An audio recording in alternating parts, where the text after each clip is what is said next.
العالمين بارئ الخلائق أجمعين باعث الأنبياء والمرسلين والصلاة والسلام على أشرف الأنبياء والمرسلين سيدنا ونبينا وحبيبنا وحبيب إله العالمين أبي القاسم المصطفى محمد اللهم صل على محمد صلى الله عليه وعلى آله الطيبين الطاهرين المعصومين المنتجبين لا سيما بقية الله الأعظم حجة ابن الحسن روحي وأرواحنا لتراب مقدمه الفداء.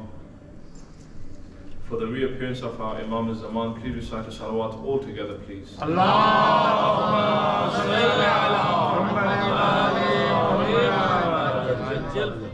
MashaAllah, the mahfil over here is the mahfil of the dhikr of the Ahlul Bayt alayhimus salam.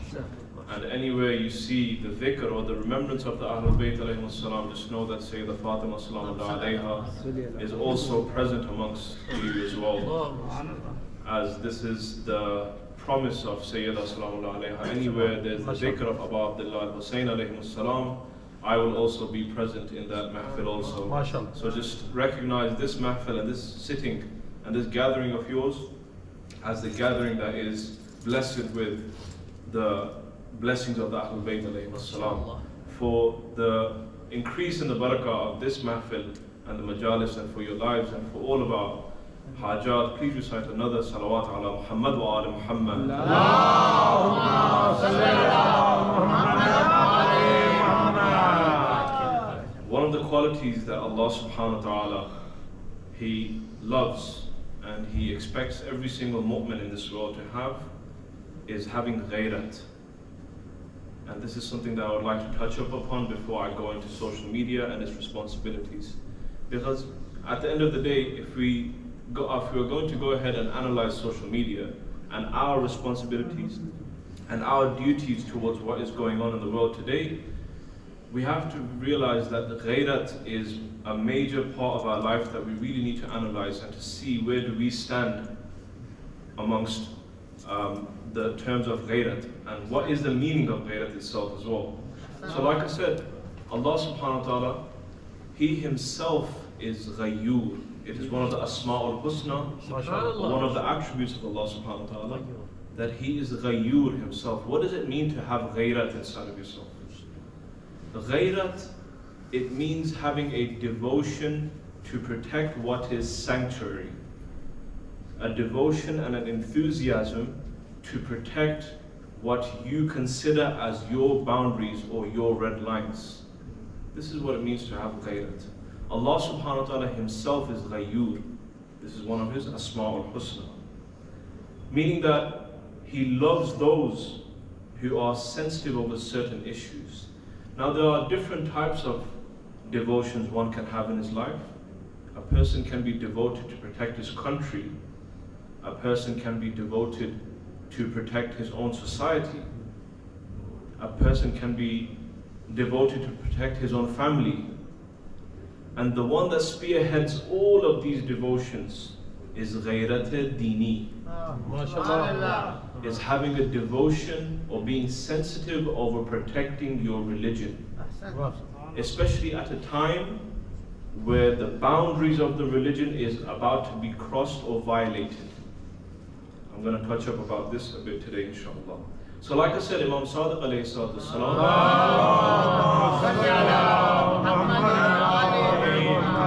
he says, Inna Allah ghayyurun wa yuhibbul ghayra. That Allah subhanahu wa ta'ala Himself is ba-ghayrat, and He's passionate about protecting the sanctity of a human being.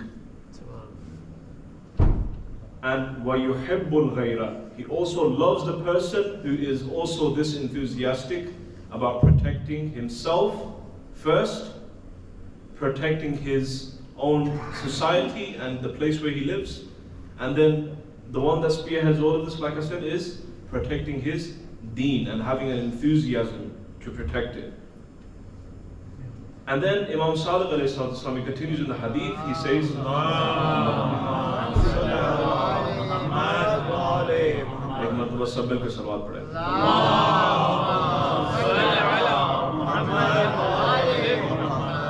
Imam Imam Sadiq alayhi salam, he says, وَمِنْ غَيْرَتِهِ حَرَّمَهُ اللَّهُ الْفَوَاحِشِ.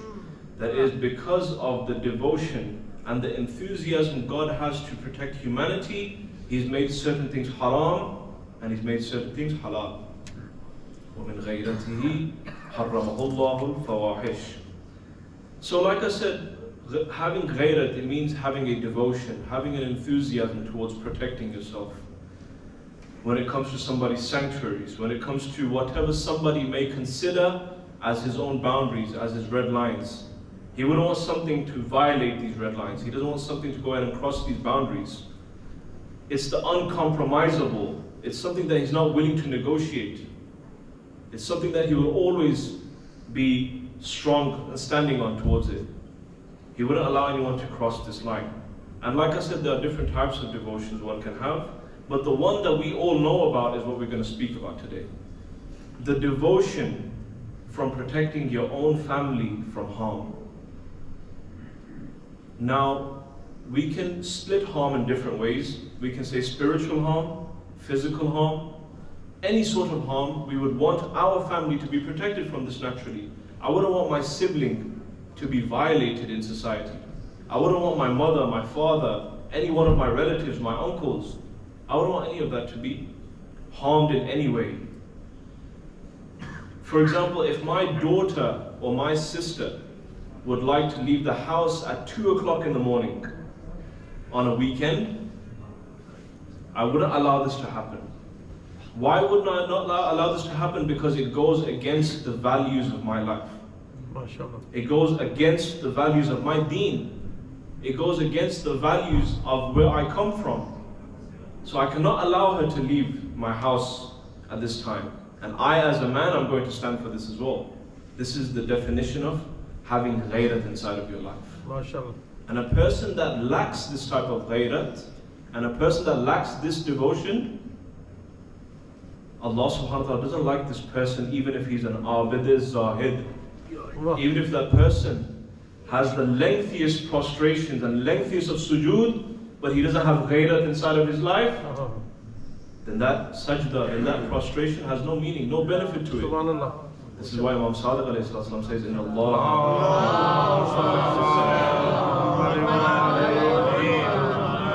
He says, Inna Allah ghayyurun wa yuhibbul ghayra. Allah subhanahu wa ta'ala loves those who practice this enthusiasm for their deen. They practice this devotion towards their religion. They protect it at all costs. And Allah loves this type of person. Therefore, just so that us as human beings can avoid any loss, any sort of damage inside of our life, Allah has made certain things haram and He's made certain things halal. This is out of His ghayrat. This is out of His devotion. So, if we just have a look at it from a medical perspective, the things that are declared as impure by Allah subhanahu wa ta'ala, there is a lot of medical evidences behind the things that Allah subhanahu wa ta'ala has made haram as it being harmful for a human being. And I'm going to touch upon a few of them right here. For example, haram ranging from eating pork to drinking liquor. Money laundering, for example, extortion. These type of things, if we have a look at them, these are all considered as haram in Islam, but they all of them have a medical background to it as well. For example, if we have a look at eating pork, the philosophy behind why it is haram in Islam is because the animal, the pig itself, it's a shameless animal. It eats its own dirt, right? And it's a shameless animal.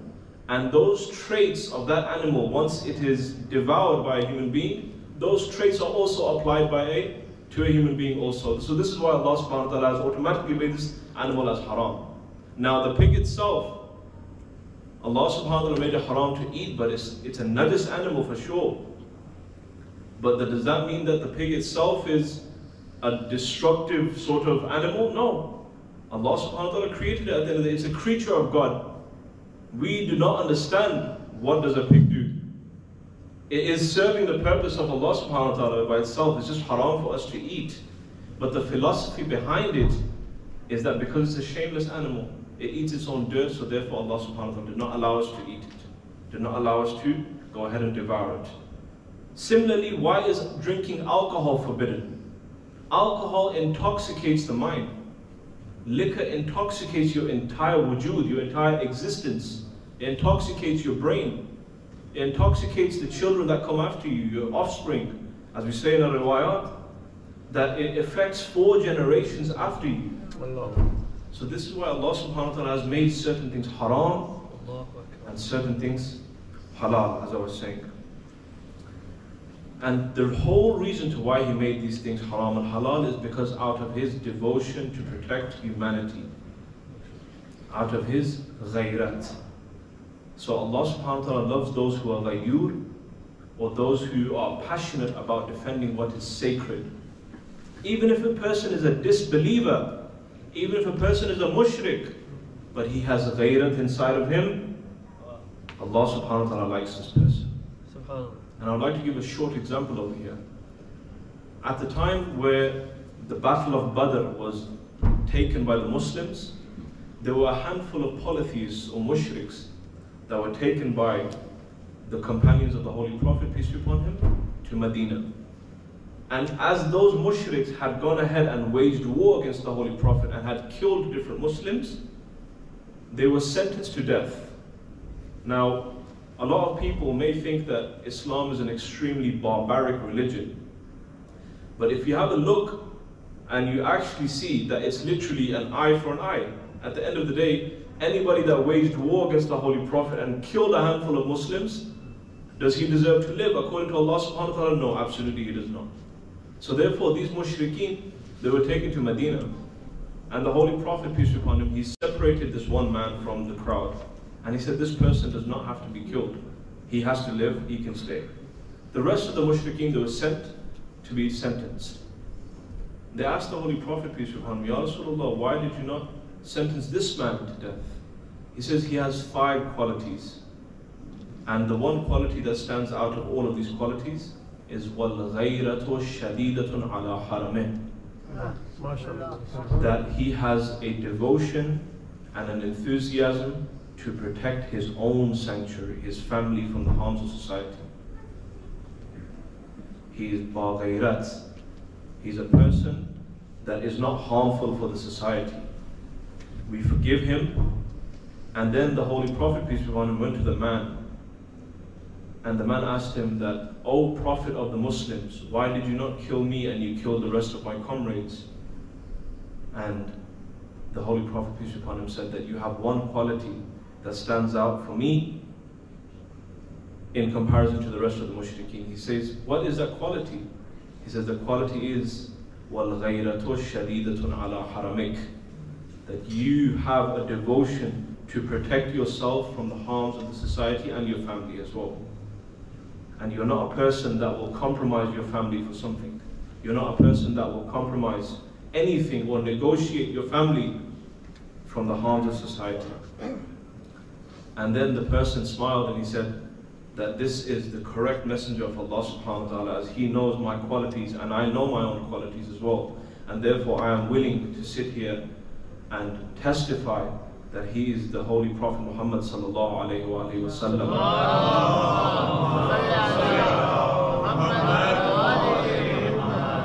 So like I said, be it if the person is a mushrik, but he has ghayrat and a devotion inside of him to protect himself, Allah subhanahu wa ta'ala loves this person. But at the same time, even if the person is the most abid, zahid, he's the president of a mosque, he wears a turban, he has the libas of an alim ad-din, he has the biggest beard, he's the person who does the lengthiest of sujood and ruku, but at the same time he doesn't have ghayrat inside of him for his family, then none of this matters. It's all cancelled away. Therefore, this is a very, very important factor that is currently being damaged in our society, unfortunately. So like I said, even if the person is an abid al-zahid, a worshipper of Allah subhanahu wa ta'ala, he prostrates, he does lengthy sujoods, salatul layl, Quran, hajj, zakat, everything that he does, but he doesn't have a devotion to protect his own daughter or his sister, or he doesn't have any enthusiasm for the deen of his own family members, then What is the benefit of this deen? So, for example, he's not sensitive over the honor of his own family. He's not sensitive over the hijab of his sister and his daughter. The person's not enthusiastic about the hijab of his own family members at all. He doesn't care about what his children does on a daily basis. They go and do whatever they like on the weekend or the weekday. They're susceptible for all of the society harms, but he has absolutely no care about this. This person Allah subhanahu wa ta'ala doesn't like. Because Allah subhanahu wa ta'ala himself is ghayyur, like I said at the start. He is the one who is devoted to protect human being from harm. Sallu ala Muhammad wa ala Muhammad. Allahumma salli ala Muhammad wa ali Muhammad. Moving on to a bit of social media and responsibilities now. One of the targets and the schemes that the shaitan has planned for the Akhir al-Zaman, or the final times before the Zuhur of the 12th Imam, is a challenge that we face in today's world. It's definitely a major challenge within all of the societies, not just in the place that we're in currently. Every society is facing these troubles. It's the deteriorating situation of relationships. We see that relationships are slowly starting to break down. And I'll touch up on how social media has played a role within the breaking down of relationships as well.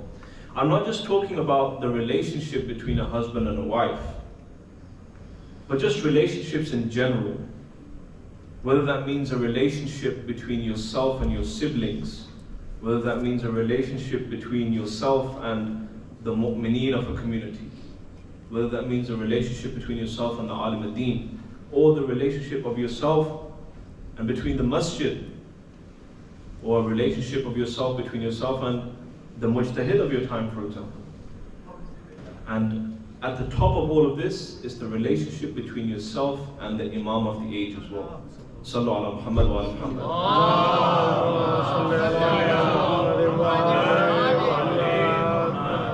Each and every one of these aforementioned relationships are considered as sacred by Allah subhanahu wa ta'ala. They are considered as holy.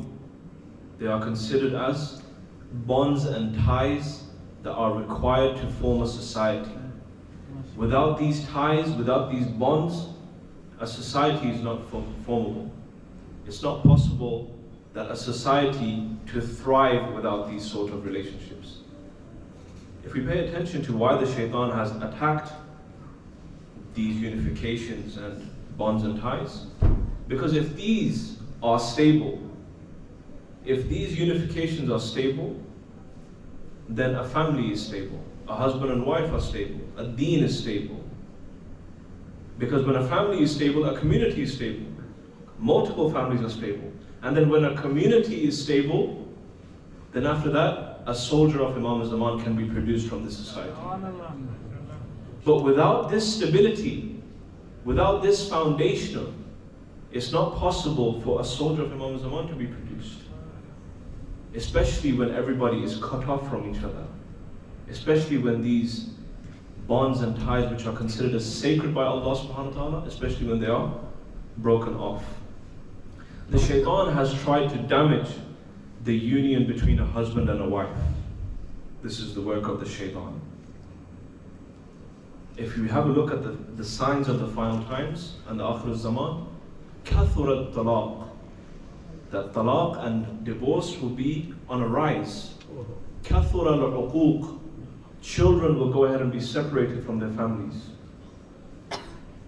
Right? And then the riwayah is so ajib that it goes on to continue to speak about the issues that we are currently facing today. It's unbelievable how a ma'soom can speak up about this 1400 years ago. It just proves that our imams, وَمَا يَنْتِقُ عَنِ الْهَوَىٰ إِنْ هُوَ إِلَّا وَحْيٌ يُوحَىٰ, that our imams, whenever they spoke, they didn't bring out a fatwa from their pocket, but whatever they said was from the direct source, which is Allah subhanahu wa ta'ala. These were our imams. This is our ma'soom.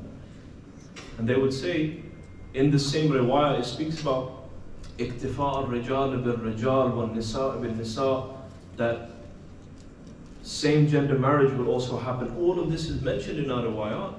It's not like as if this is something new to us. It's something that is 100%, we already knew about this within our riwayat. So going back to my talk about relationships and social media. So like I said, relationships between parents and children, relationships between cousins and uncles and aunties, for example. The unification in between the Muslimin of a community and the relationship of a mu'min and a masjid. All of these unifications currently are under the direct attack of the shaitan. It's being damaged. We will see in our societies that they're 100% damaged. He has a severe passion to break these down. If these are destroyed, brothers and sisters, definitely you'll see that the society will face a collapse. A society will fall on its face without these relationships. Because Allah subhanahu wa ta'ala says in the Quran, and He introduced this scheme of the shaitan to us. He says, Inna shaytana yanzighu baynakum. That surely the shaitan, he would like to sow discord amongst you. The shaitan would like to sow enmity between you. He would like to see you have grudges with one another. He would like to see you have a grudge with your sibling. He would like to see you have a grudge with your father. He would like to see you have a grudge with your community members. This is the scheme of the shaitan. And in other parts of the Quran, Allah subhanahu wa ta'ala stated, إِنَّمَا يُرِيدُكُمُ الشَّيْطَانِ أَن يُوقَعَ بَيْنَكُمُ الْعَدَاوَةِ وَالْبَغْضَاءِ. That He wants to sow enmity between you again. He says this again, Allah subhanahu wa ta'ala. So that you are separated from each other. And Amir al-Mu'mineen alayhi salatu wasalam,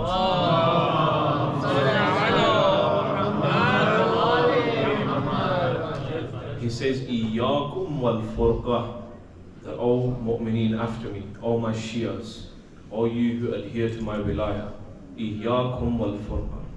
And this was in the will of Amir al-Mu'mineen, his final words to Imam Mujtaba alayhi salam for all of the mu'mineen for the ages. He says, O my Shias, إِيَّاكُمْ وَالْفُرْقَةِ, that I advise you against disunity. I advise you against breaking down these relationships and these sacred unions. فَإِنَّ يَدُ اللَّهِ مَعَ الْجَمَاعَةِ, that surely the hand of Allah subhanahu wa ta'ala is with those who are in congregation. And then what does He say after that in this book? فَإِنَّ الشَّاذَ مِنَ النَّاسِ الشَّيْطَانِ, that those people who are cut off from these links, those people who are cut off from society and live alone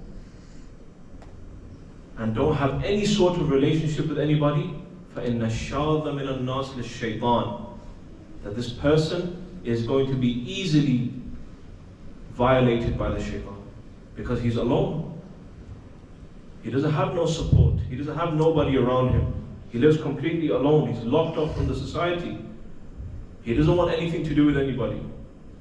He's got a huge grudge against the entire humanity for some reason. This person is in the captivity of the shaitan, in the truth, according to Amir al-Mu'mineen. Similarly to when a sheep, if a sheep is separated from its herd and is left alone, one wolf is able to attack this sheep. But if a sheep is within its herd and there are over 100 sheep, one wolf alone will not be able to attack that herd. So therefore, united we stand and divided we fall. This is actual truth. And Samahata Wali al-Faqih, Sayyid Ali Khamenei Hafadullah, he has a very beautiful example about the unity of the mu'mineen and these unifications. He says that when mountaineers, they want to climb the toughest of peaks, when they want to climb the highest of peaks, they tie themselves with ropes. So that if somebody falls, if somebody gets injured, or if somebody's down in the team, they will be able to assist him. But if a person is climbing the highest peak alone, and if he suffers an injury or he falls, that person will fall to his death. And this is a very beautiful example in relation to this topic. So similar to this, a strong link and having healthy unions, having these bonds and these ties are extremely important to the wellness of our minds, the wellness of our lives, the wellness of our societies, the wellness of our deen, more importantly, because without these bonds and ties and unities that we have, it's not possible to practice deen on a personal level. If a person thinks that I'm going to practice my deen, I'm going to be spiritual, but my children, whatever they want to do, they can go and do from today.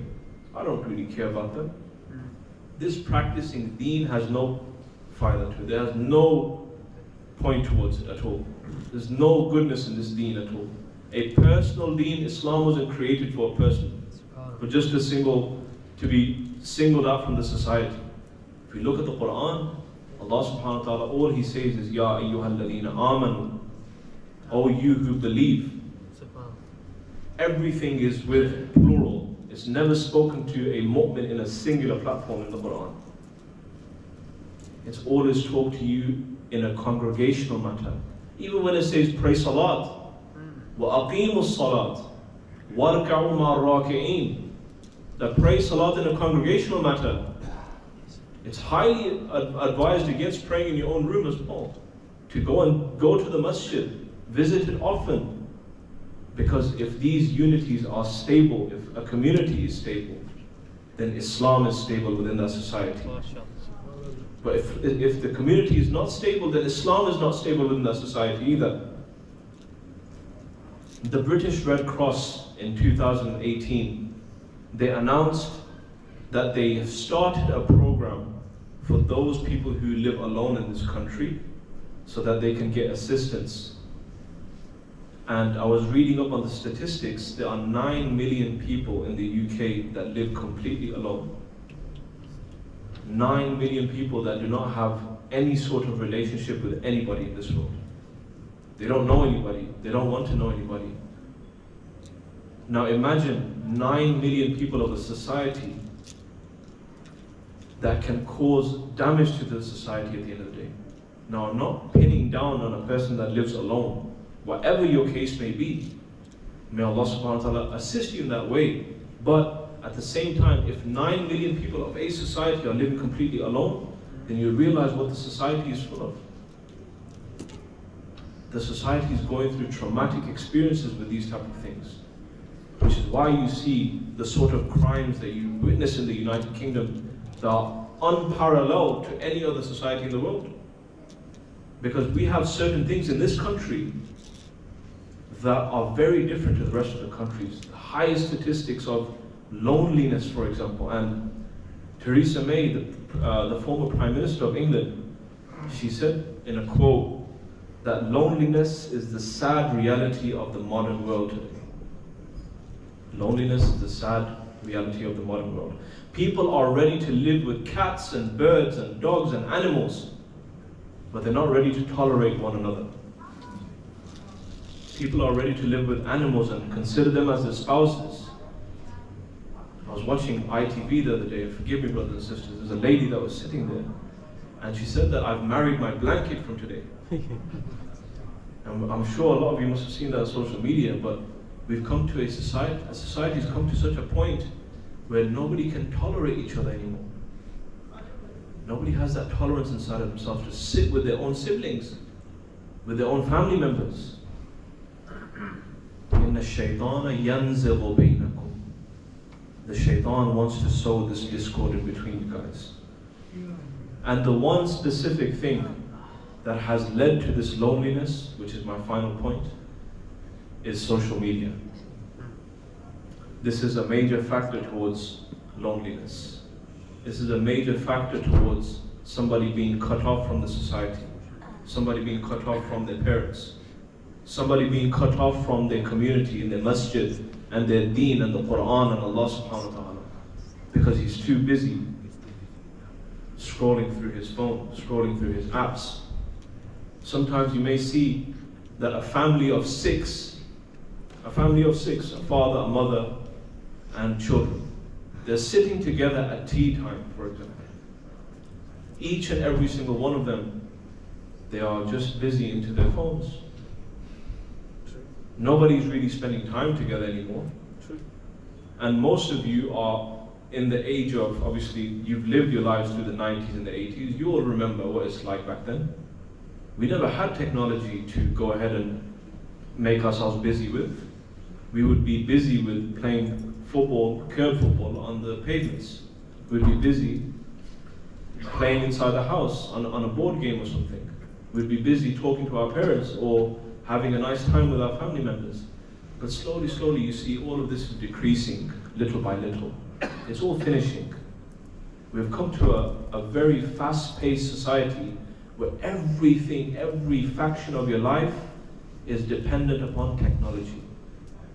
There's not one single part of your life that needs to be dependent upon nature anymore. Everything's just technological now at this point. Even your thought has to be technological now.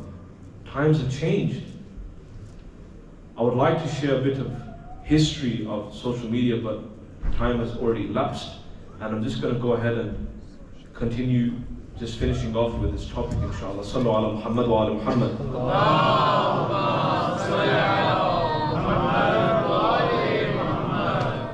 I'm going to mention it very briefly, in fact. How about that? Social media started off with Facebook, right?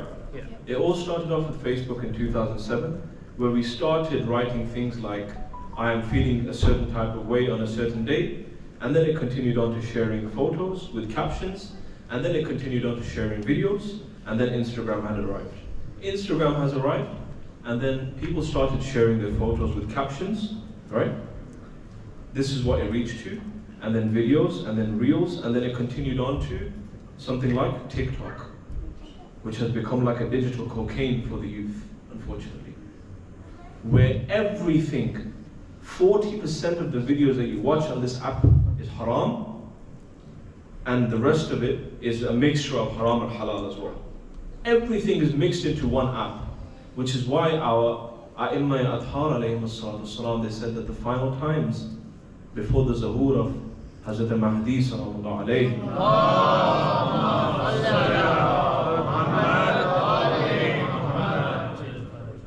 he says that our A'imma, they say that before his zuhur, there's going to be a time of confusion, or zamaniya hayrat, where people will just be in continuous confusion.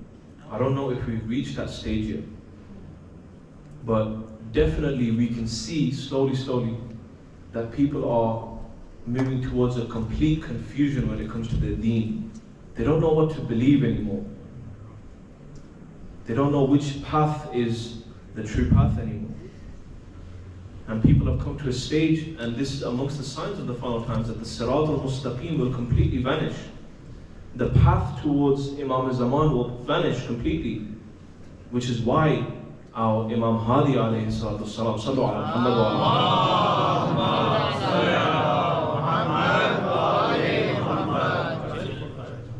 He says that in Dua Nutbah, the one that he narrated this from his father, who narrated from Imam Sadiq alayhi salam. He says, Hal ilayka yabna Ahmadu sabilun fatulqa. The O Imam Zaman, where is the path that will reach to you, Yabna Ahmad? Where is that path, Ya Sahib al-Zaman, that will reach towards you? Hal ilayka, is there a path? These words will be uttered by those people who will lose the path to the Imam one day. And we are approaching those days. If not, we are already in the time where we have lost the path to Imam al-Zaman, where our lives are not adjusted towards the wali of our time, where our characteristics and values and our daily lives are not based on the likes and the dislikes of our Imam of the age. Our values are something completely different.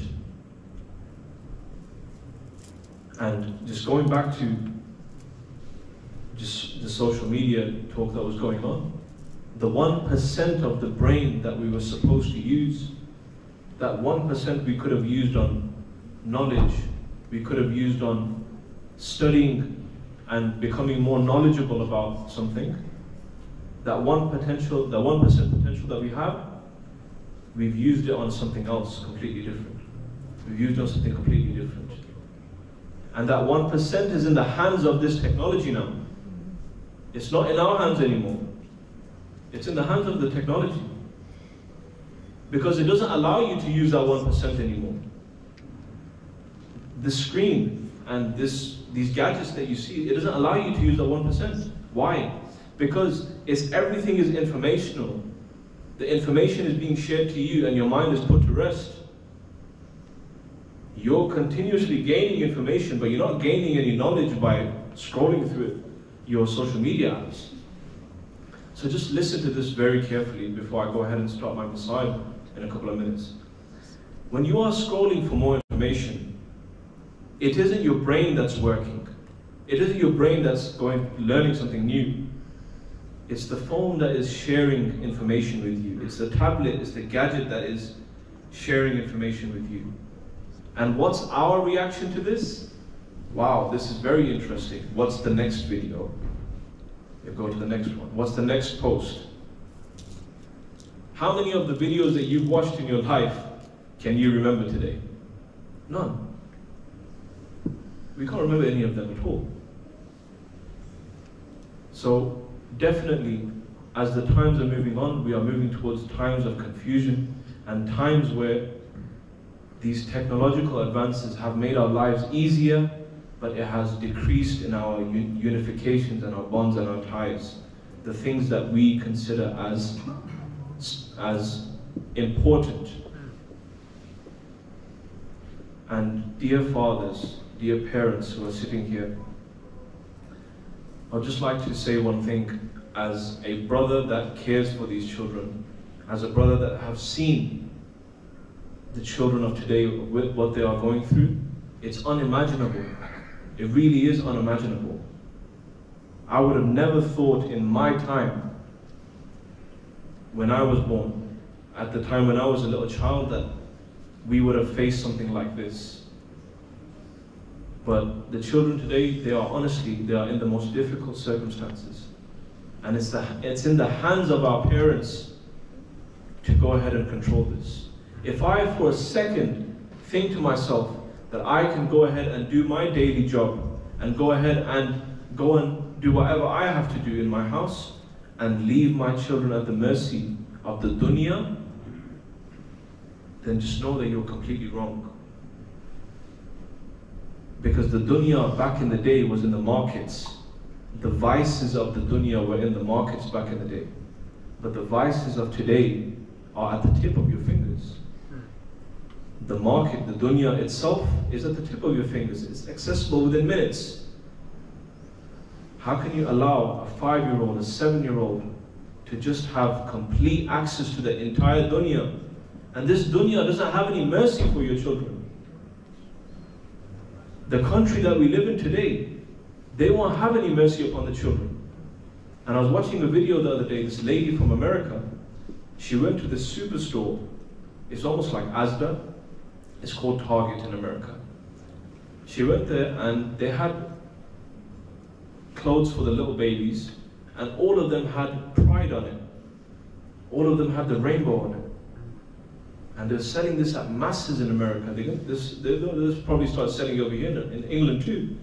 But the whole point of this is our children are being indoctrinated, brothers and sisters. And it's very, very important that we speak up about this, and we are extremely careful about this indoctrination that's happening today. The number one platform where we can control this at home is through technology that we have at home, is through the social media that we have in our houses, is through the apps and through the things that we feed our children. And if we are careless about this, then we can see that we will see children who have lost their identity completely. They don't know who they are anymore. So definitely, our responsibility towards social media, towards technology, towards these advancements. And I'm going to mention this on the quote of Sayyid Ali Khamenei, hafidhahullah. Because out of all of the mujtahideen, Samahat al-Wali al-Faqih, he has been the one who has given us guidelines about this, and we can follow this in our lives. Even if I say that he's not my marja taqlid, I say, I follow Ayatul Sistani, for example, hafidhahullah. I follow Ayatul Fadlallah. I follow Fulan. It doesn't matter who you follow. The fact is that the mujtahid is giving you guidelines of how to live in a world where the dunya is advancing, and how can you adjust your deen towards it. And Sayyid Ali Khamenei, Hafidhullah, he says that I urge my youth, the youth of the West, I urge the youth of every Muslim society to present Islam in its true form on social media. Use social media as a platform where you can present the Islam and Nabi Muhammadi sallallahu alayhi wa sallam.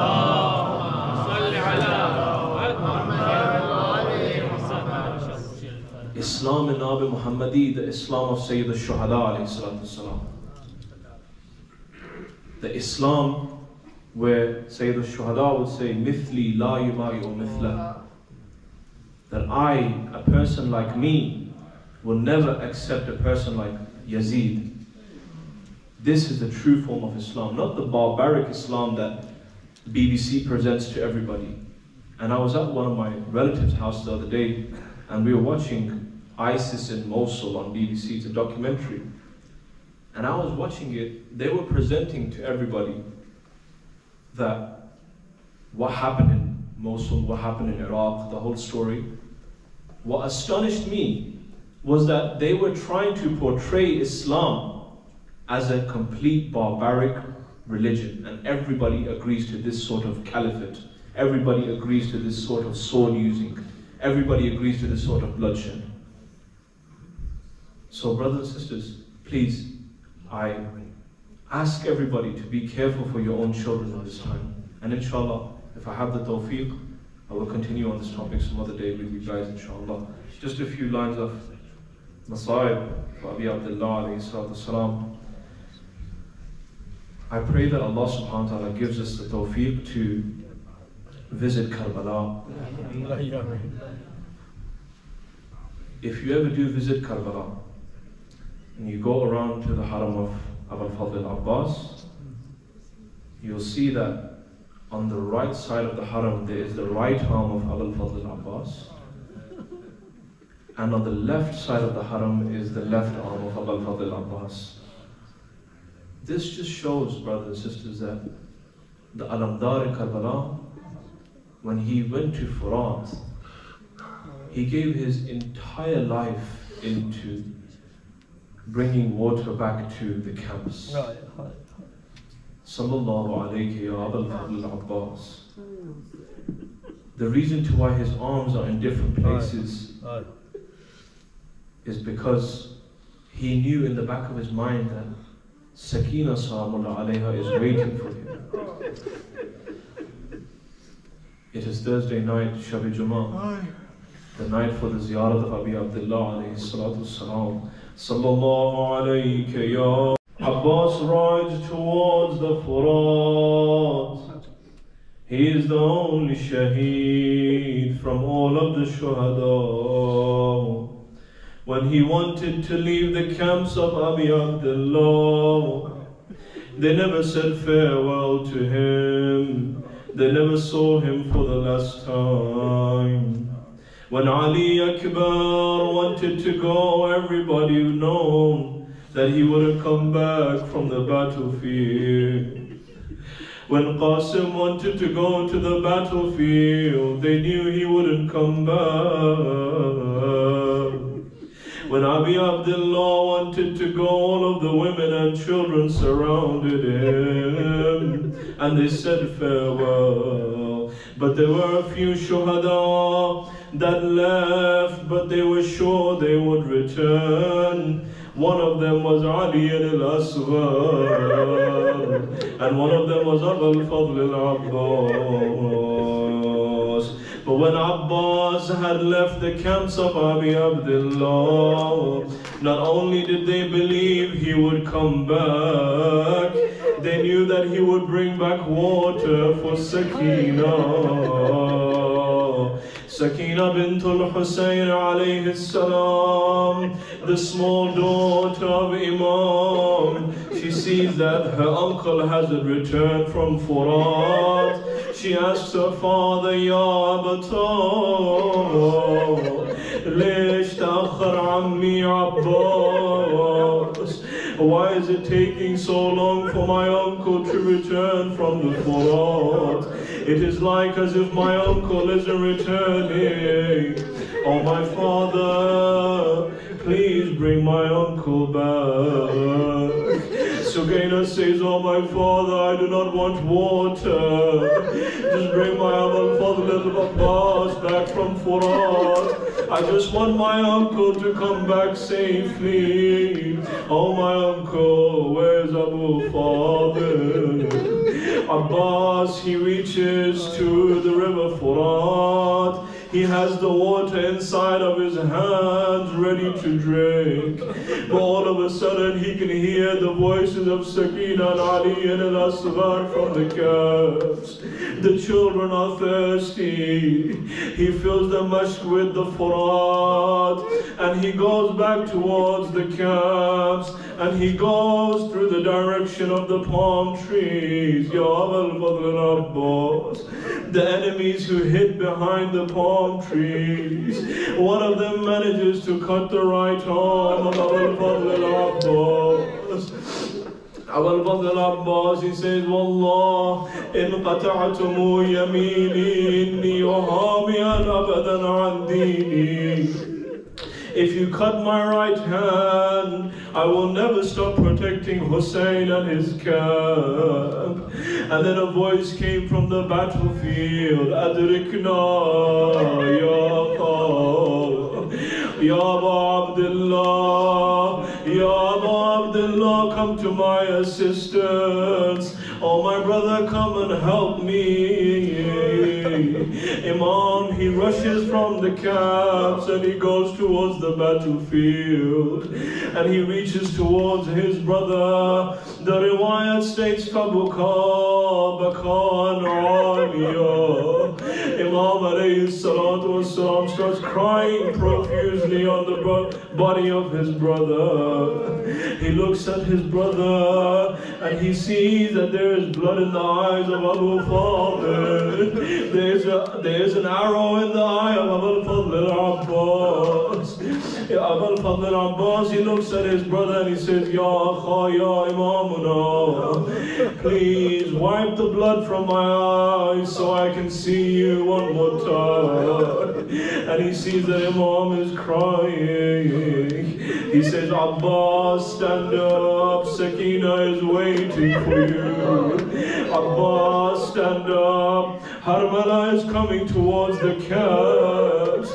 Stand up, Abbas, look how broken I am.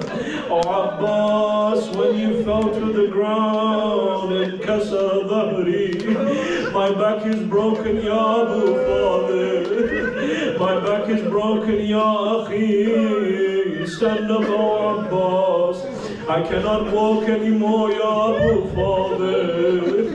Imam sees that his arms are cut off and his body is covered in arrows. Imam holds his head and he sees that there's an arrow in his eye and he cannot see anymore. And he sees that Abul Fadl al-Abbas is crying tears of blood and his tears are mixed with this blood. He says, Binafsi anta ya akhi, may my life be sacrificed for you, Ya Abu Abdullah. Sallallahu alayka ya madloom, Sallallahu alayka ya ghareeb, Sallallahu alayka ya atshan. Let us all recite the salam to Abi Abdullah together. As-salamu alayka ya Abu Abdullah wa ala al-arwah allati hallat bifanaik alayka minni salamullah abada ma baqitu wa baqiya al-laylu wan-nahar wa la ja'alahu Allahu akhir al-ahd minni li ziyaratikum. Everybody, as-salamu ala al-Husayn wa ala al-Husayn.